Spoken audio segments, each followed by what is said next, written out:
Anne-Marie, I am so excited to be with you today on International Women's Day to kick off the sixth annual Visionary Women's Summit. The focus of this year's summit is the status of women in 2022, and there's truly no better person than you to lead this conversation. So thank you for joining us today. Well, so Nilu, first of all, I have to say how much I enjoy just being in conversation with you, and my pleasure at being able to be with all of you. It's a very important moment for women to be coming together and sharing visions. I hope better visions for gender equality, but frankly for the future of the country. Throughout your life, you've spearheaded many challenging conversations around complex issues, including a really important one that was launched when in 2012, 10 years ago, The Atlantic published your article, Why Women Still Can't Have It All. In this article, which quickly became the most read article in The Atlantic's history, in which you turned into a book, Unfinished Business, Women, Men, Work, Family, you challenged the narrative of the lean-in culture and the fundamentally elusive nature of work-life balance for women, weaving in your own personal story and some very difficult decisions you had to make when you were at the apex of your career in order to take care of family. Now, as we enter the 10-year anniversary of your seminal work, it'd be great if you could tell us how, as someone who's studied and been a thought leader in international relations and foreign policy and national security since the 1970s, you came to write about gender equality and then about care. And it is extraordinary to me to think that it's been 10 years since that Atlantic article. It's really, it's been a critical 10 years. It was also mostly my 50s, and that's a pretty pivotal moment for many women in careers and frankly, family too. But you're starting in just the right place because when I published my Atlantic article, the millions of people who read it didn't know who I was, right? They knew there was this woman and she was in the State Department and she's writing about how being in the State Department and having an adolescent son who was just having a rocky adolescence changed her life. But they didn't realize that, I was a foreign policy person. As you say, I studied for international relations starting in college. My mother's Belgian. I always say I was the product of an international affair. And I always thought I was a feminist because I was raised to have a career. My father was a lawyer. I went to law school. I was a law professor. I always knew I wanted to do foreign policy. I knew I wanted to be in the State Department. So what people didn't understand is I was kind of on a glide path. I mean, I'd had various moments that had not gone according to plan, of course, as that is inevitable. But fundamentally, in 2009, when I left what was then the Woodrow Wilson School, Princeton School of Public and International Affairs. I'd been dean there for 7 years. I'd been writing on foreign policy. I'd been running study groups on foreign policy. I went into the State Department as the director of policy planning. That was a job, a dream job. It's the big think job in the State Department, and I was the first woman to hold it. And I'm working for Hillary Clinton, whom I didn't know, but came to admire very quickly, and everything's going fine. And then, I have two sons and my husband who are back in Princeton. My sons then are 11 and 9, 11, 12, 13. Those are big middle school years. And everything that I thought I knew about, yes, lean in, work hard. I'd always told young women, just try hard enough. If you want it enough, you'll get it. I wanted it and I had it. And, life happened. And again, lots of people's kids probably have, even stormier adolescences. People get divorced. God forbid you have child with special needs. People die. I suddenly realized, wait a minute, I can't control this. And critically, I know that I am making the right decision. In fact, it didn't even feel like a choice. My kid really did need his father and me to do our best. We couldn't promise I was going to fix it if I came home, but that's what went into that article. And of course, it changed my life. It was a tsunami. Millions of people read it. Suddenly, all these people don't know that I do foreign policy, but they know that I've voiced something many of them felt. It had been said before, but it was a key moment. And that was a kind of turning point in my career. It was such a relief to read your article and read your book and acknowledge that it's just not that easy Right. always, and sometimes life comes at you. What was the response to your book? Its popularity in the conversation that exploded suggests that it was considered radical at the time. Were you expecting this response?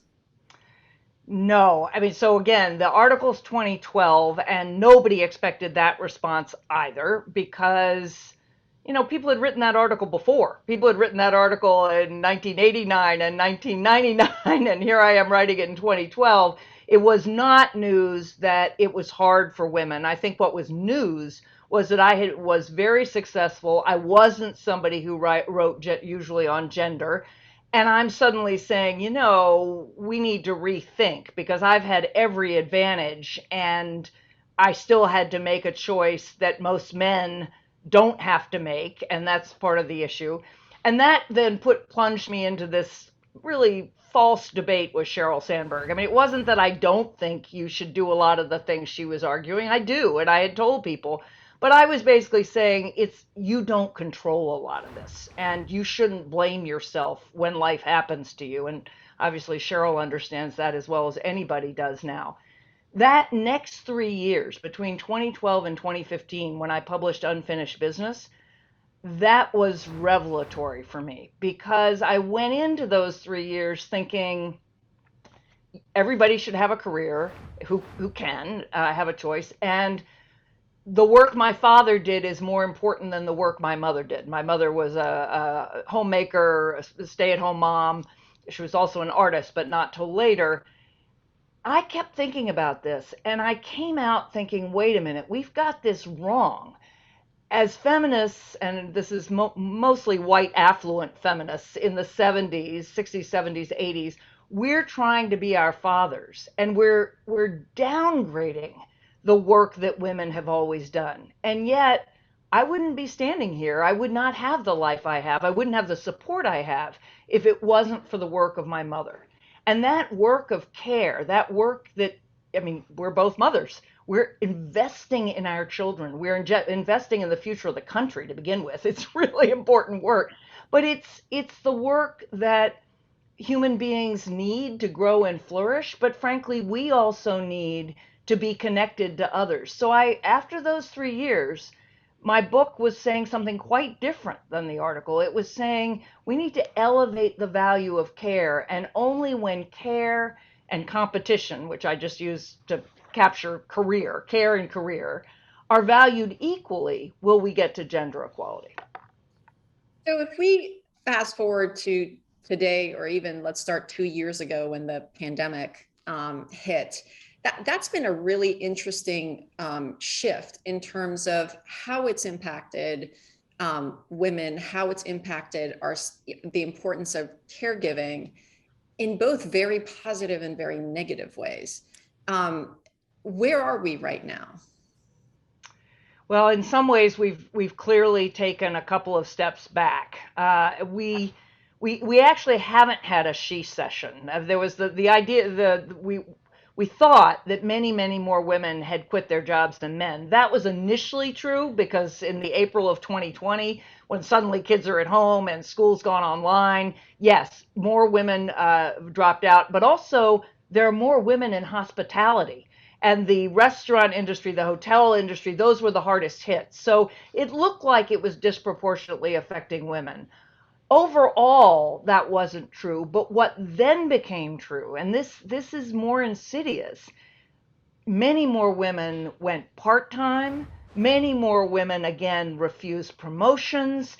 It's the microcosm of how, yes, women have managed to keep working, that their families would not stay afloat if they haven't, but they've then made choices because they've had to make those choices because of the children or their parents or vulnerable members of their family that guarantee they're not going to end up in the same place as men do, that their incomes are going to take a hit, and of course their promotions are going to take a hit.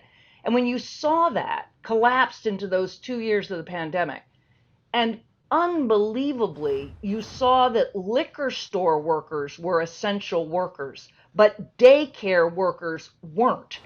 you realized how far we are from valuing care. You realize that the people in charge are still overwhelmingly white, affluent men who had a wife at home and who just didn't think that you can't work unless you've got school or daycare or people coming in. And, Germany, New Zealand, Norway, those are all countries led by women. They somehow managed to keep their daycares and their schools open in ways that helped, and again, not just women, parents, but it's still women bearing most of the caregiving. You, on the one hand, had women making a lot of choices that are going to set them back, and on the other hand, you have a radical demonstration that we don't value care. I mean, again, liquor stores, it's just astounding. The last thing I will say, though, the silver lining, but it's not enough, is that for many of us who've been arguing for flexible work for decades, that you could do work a couple days from home every week, or if your kid has an issue at school or has to stay home, you could be home.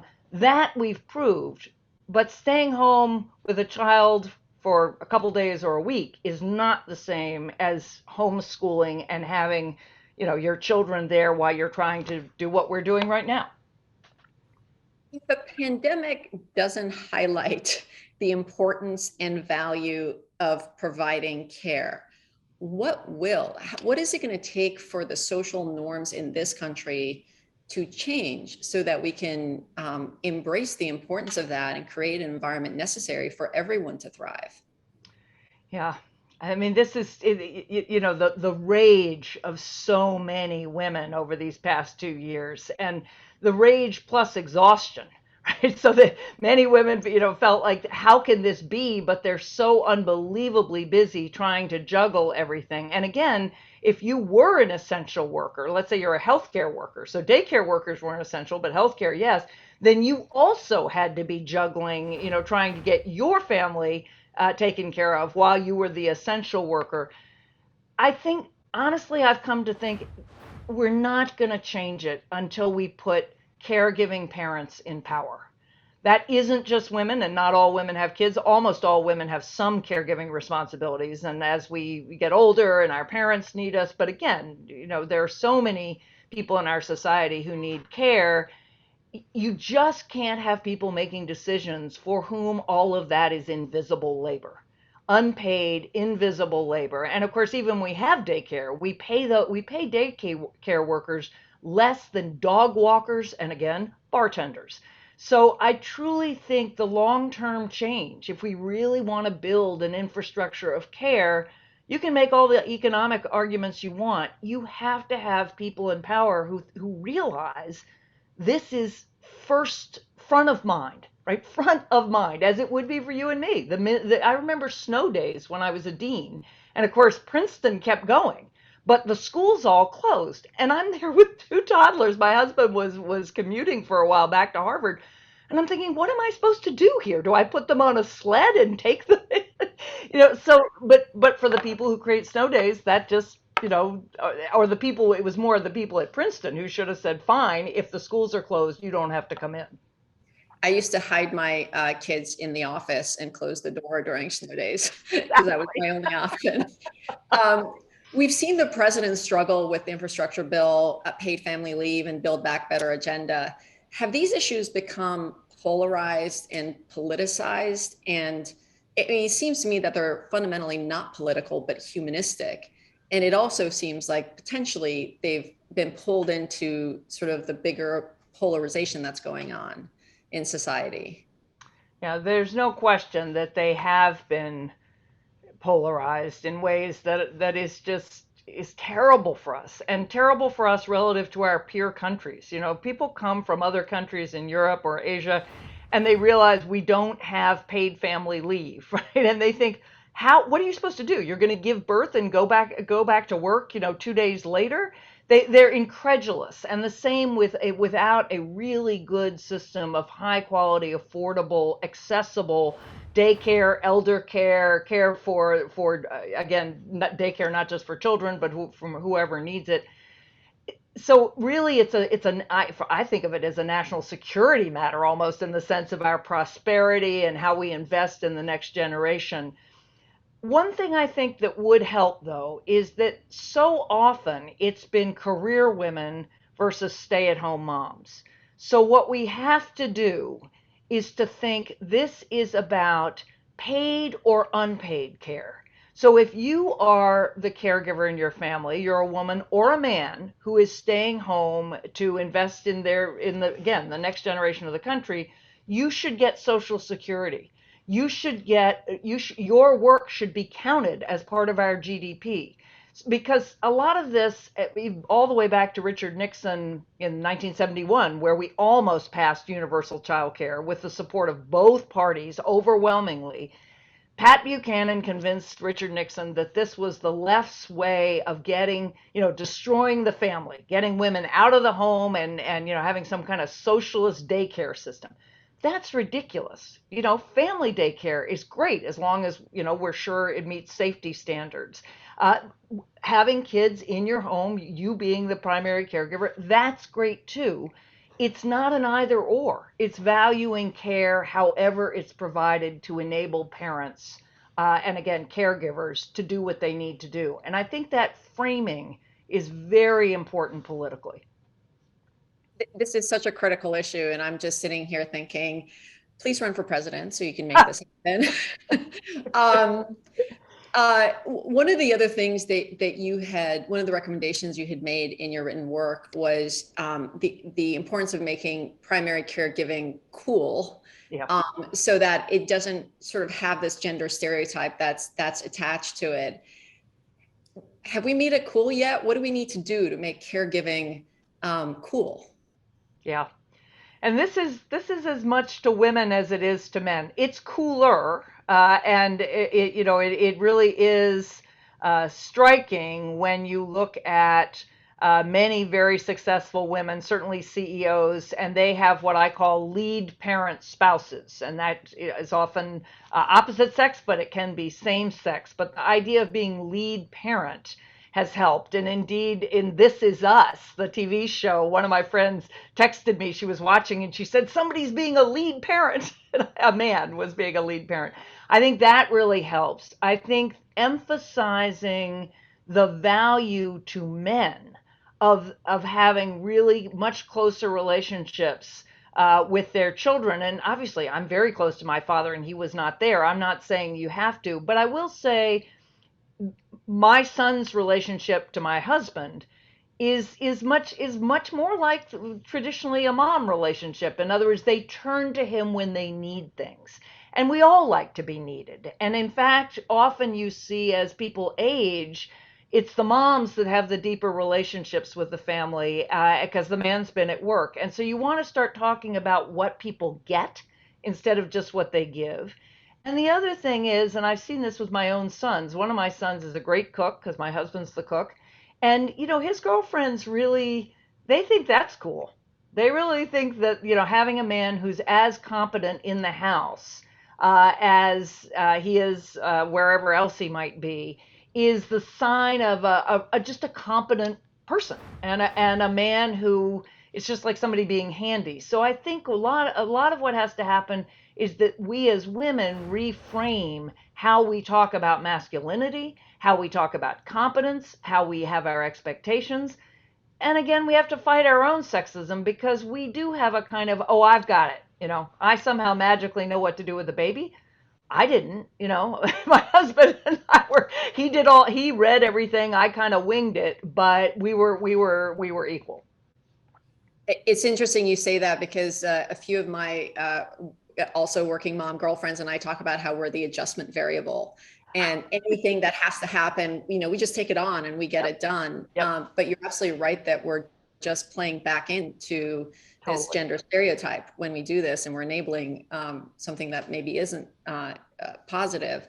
And if we can pivot for a second to this question of gender equity in general, this year, the issue of abortion rights and gender equity has also made it into the spotlight. And in December, the Supreme Court insulated a Texas law that bans abortions after the 6th week of pregnancy from judicial review. And of course, we have Dobbs v. Jackson Women's Health Organization coming up with a Supreme Court decision expected sometime by late June, which could explicitly overrule Roe v. Wade. If we look at this bigger question of gender equity, how are we doing as society? Are we making forward progress? Are we moving backward? Have we made any progress? Yeah. I mean, we have made enormous progress. I do have to say to young women, you have no idea how differently you are being raised, how this, what this is social expectations, the fact that you can see women still at far too small numbers, but there are women CEOs and there are women on the Supreme Court and there's a woman vice president. And, you know, there's so many women doctors that my sons for a long time sort of didn't realize men could be doctors. So that is all so different and so much better. And indeed, now what happens is young women just assume everything's equal until they have children. And then they suddenly realize, oh, no, actually, there are all these expectations here about what I should do and who I am, and people telling me I don't want that promotion because I'm not, don't want to travel. Nobody says to a man who becomes a father, you don't want a promotion. Quite the contrary. They say you should have a promotion. Now you're supporting a family. So there's still hugely gendered expectations, but there has been a huge amount of progress. The abortion question, and just in general, the other ways in which really, frankly, a lot of the Trump administration's policies for me were really misogynistic. And I don't like that word because I don't think people hate women, but they were. That is partly just backlash, right? So you see the same thing with racial equity, where you elected Barack Obama, and then you have this surging backlash that takes you, in some cases, backward. The other problem, though, is again, this is a class issue as much as a gender issue. Women have led a lot of the anti abortion movement. Women, not just men, women who felt like this was wrong, and of course, their religious beliefs in there too. And what's happening, of course, wealthy women sort of always were able to go somewhere. They used to go to Switzerland and have babies and have them adopted to take care of it. It's poorer women who already may have more kids than they want, who now are forced to have children. And I think we need to frame it as a general equity issue and a privacy issue. I actually do think also, though, I like the Clinton formulation that it was safe, legal, and rare. I don't want a society, none of us do, where people just, have abortions because they didn't take care.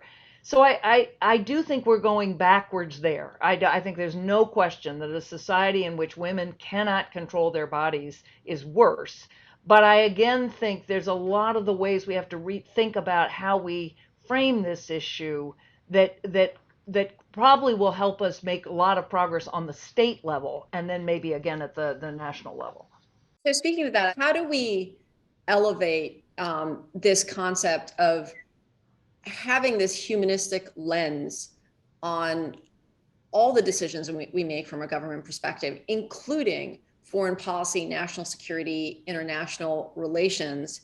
How do we elevate it nationally and also introduce it into the international context and create a coalition of the willing? Yes, and it'd be a coalition of lots and lots of women, but also many, many men who I think really push or who chafe under the restraints of a kind of traditional, very traditional male competitive world. So I think the first thing we do is imagine what the world would look like if power were truly representative. So it doesn't mean you substitute all men with women. It just means imagine if women were 50% in every room. And then I would go further than that in terms of women of color and sort of everyone. But we so often still treat all these issues as women's issues, as off here. No, they're human issues. We are half the human race. And again, the things that we have traditionally brought to the table are things that many men feel as well, just as we have whole sides of ourselves that are much more masculine. And again, these are traditional. So we stop thinking that this is this kind of special area and we start thinking, okay, what happens if we make policy for whole human beings at home? So we make policy for human beings who need to compete and who need to care, who need to strive and thrive, and who need to belong and connect. So we just assume that's what a whole human being is, not these, Homo economicus, economic man, all that stuff. And then we think, okay, so that person, we want them to have a great job. We want them to great education, good health care. We want them to be able to achieve their dreams. And we want them to have strong families, however they're constructed, right? We want them to be able to connect to others, invest in others, be cared for in their turn. Though that suite of policies, and if we did that, we would spend less on our army. I mean, we've got plenty of money, and I believe in a strong defense, but it is wildly skewed. And then when we thought globally, again, of course, we'd make sure that we had whatever we needed to defend against attack. But believe me, with nuclear weapons and cyber war, we can do that. And then we think about, well, what do we do to ensure that other countries can provide these conditions? This is a big part of the migration crisis, right? Is that other countries cannot provide that for their people. We would again think about every issue, and I sort of can go through a whole set of issues, which I won't do here, but it's a process of looking through two lenses at once. We've been way skewed to one part of human nature, and we need to have whole human nature. And I don't believe that all women are nurturing and all men are competitive. We're watching the Olympics. That's for sure not true. But I do believe that all of us as human beings have these different parts of ourselves, and that policy, whether it's national or global, that takes account of that is policy that will ultimately allow us to flourish. It helps for peace and prosperity and saving the planet. And Marie, that's absolutely incredible. And it gives a hope and a true north to shoot for as we think about the world today and the world that we want it to be. And this was amazing. I can't imagine a better conversation to kick off the summit for International Women's Day. Thank you so much for joining us. You're so welcome, and I really enjoyed the conversation.